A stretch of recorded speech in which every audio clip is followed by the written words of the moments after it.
ଆଜି ଆମେ ଦେଖିବା ଡାକ ମୁନ୍ସି ଗଳ୍ପ ଫକୀରମୋହନ ସେନାପତି। ତ ଇଏ ହେଉଛି ଡାକ ମୁନ୍ସି ଗଳ୍ପ।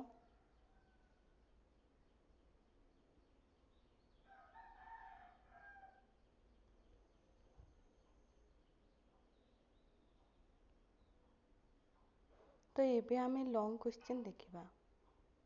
ଡାକ ମୁନ୍ସି ଗଳ୍ପର ସାରମର୍ମ। କବି ପରିଚୟ। ଫକୀରମୋହନ ସେନାପତି 1843 ମସିହାରେ ଜନ୍ମଗ୍ରହଣ କରିଥିଲେ ଏବଂ 1918 ମସିହାରେ ମୃତ୍ୟୁବରଣ କରିଥିଲେ। ଆଧୁନିକ ଓଡ଼ିଆ ସାହିତ୍ୟର ଅନ୍ୟତମ ନିର୍ମାତା।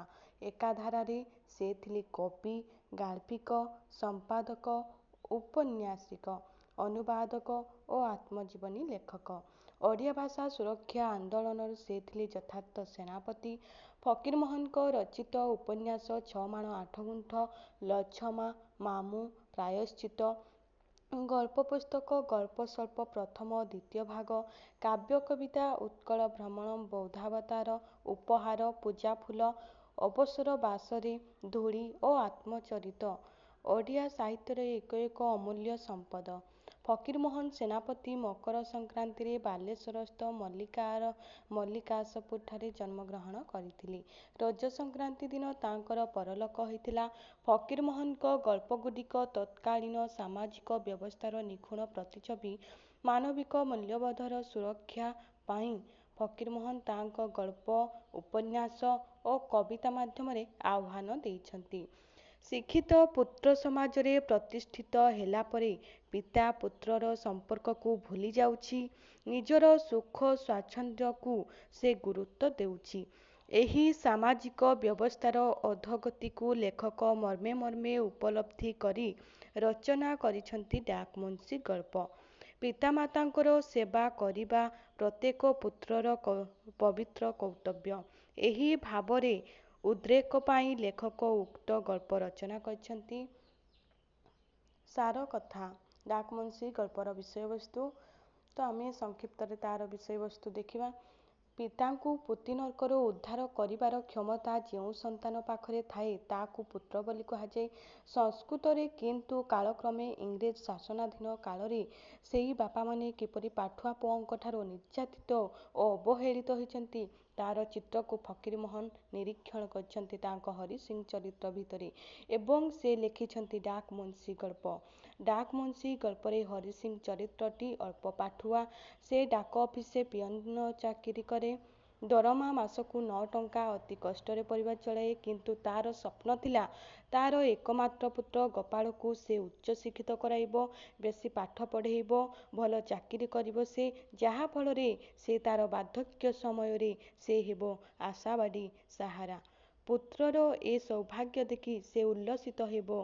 ଫଳରେ ସ୍ୱଳ୍ପ ଅର୍ଜିତ ସମ୍ପଦକୁ ପେଟ ଅଣ୍ଟାରୁ କାଟି ସେ ପୁଅର ଶିକ୍ଷା ପାଇଁ ବିନିଯୋଗ କରିଛି।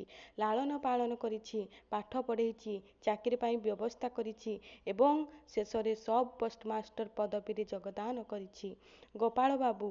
କିନ୍ତୁ ଦେଖାଦେଇଛି କାଳକ୍ରମେ ସେ ଯେତେବେଳେ ତାର ଅଫିସ ପାଖରେ ଘର ନେଇ ରହୁଛି, ସେତେବେଳେ ତାର ବୟସ୍କ ପିତାଙ୍କୁ ସାଙ୍ଗରେ ରଖିଛି, ସେତେବେଳେ ରୁଗ୍ଣ ଅବସ୍ଥାପ୍ରାପ୍ତ ବୃଦ୍ଧ ହରିସିଂ ସବୁବେଳେ ତାଙ୍କ ପାଟିରୁ ଖାସ ବାହାରୁଥାଏ ଏବଂ ସେତେବେଳେ ତାର ଜରାଜୀର୍ଣ୍ଣ ଅବସ୍ଥା, ତାର ଶାରୀରିକ ଗଠନରେ ଅସୁନ୍ଦରପଣ ଏବଂ ଖୁ ଖୁ ଖାସ ଏସବୁ ଦେଖି ତତ୍କାଳୀନ ଇଂରେଜ ଢାଞ୍ଚାରେ ଜୀବନଶୈଳୀରେ ଜୀବନ ନିର୍ବାହ କରୁଥିବା ଗୋପାଳବାବୁ ଗରାଳ ଚକ୍ଷୁରେ ଦେଖିବାକୁ ଲାଗିଲା।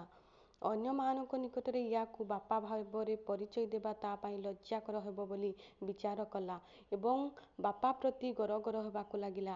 ଏପରିକି ଗୋପାଳବାବୁ ଦିନେ ହରିସିଂଙ୍କୁ ଇଂରାଜୀରେ ଘୁଷି ମାରିଥିବାର କଥା ଫକୀରମୋହନ ବର୍ଣ୍ଣନା କରିଛନ୍ତି।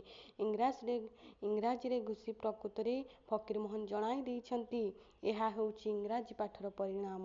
ଏହାର ପ୍ରତିଫଳ ସ୍ୱରୂପ ଫକୀରମୋହନ ତତ୍କାଳୀନ ଉଚ୍ଚ ଶିକ୍ଷିତ ଯୁବ ସମାଜର ଇଂରେଜ ସଭ୍ୟତା ଏବଂ ସଂସ୍କୃତି ପ୍ରତି ଅନ୍ଧାର ଶରଣକୁ ବ୍ୟଙ୍ଗ କରିଛନ୍ତି ବା କଟାକ୍ଷ କରିଛନ୍ତି।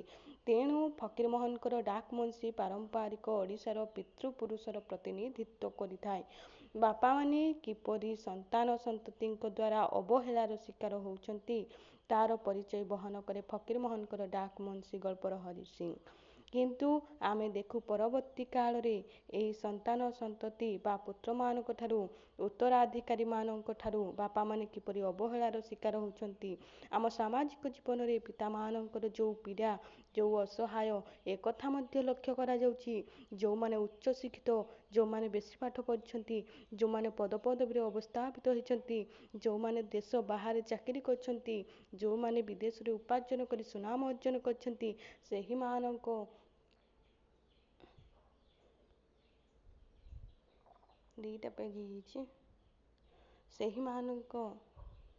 ସେହିମାନଙ୍କ ପିତାମାତାମାନେ ଅଧିକ ଅବହେଳିତ ହେଉଥିବାର ଖବର ଆମେ ସମ୍ବାଦପତ୍ରରେ ଦେଖିବା ପାଇଁ ପାଉଛୁ।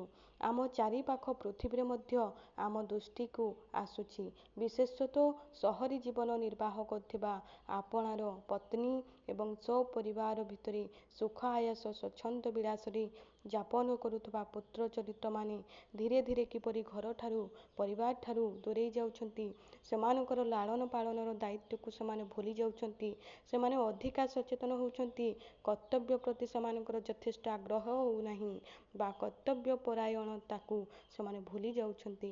ଏହା ହିଁ ଡାକମୁନ୍ସି ଗଳ୍ପର କଥାବସ୍ତୁ।